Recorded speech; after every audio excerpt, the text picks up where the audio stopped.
আসসালামু আলাইকুম। আল্লাহ কোনো মানুষের উপর তার শক্তির চেয়ে বেশি দায়িত্বের বোঝা চাপিয়ে দেন না।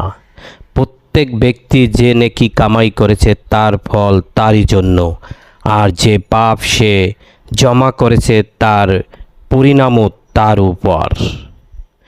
হে আমাদের রব, আমরা যদি ভুল করি অথবা গুনাহ করি আমাদেরকে পাকড়াও করবেন না। হে আমাদের রব, আমাদের উপর ওই ধরনের বোঝা চাপাবেন না যেমন আমাদের আগের লোকের উপর চাপিয়েছেন। হে আমাদের রব, যে বোঝা বইবার সাধ্য আমাদের নেই সেই বোঝা আমাদের উপর রাখবেন না।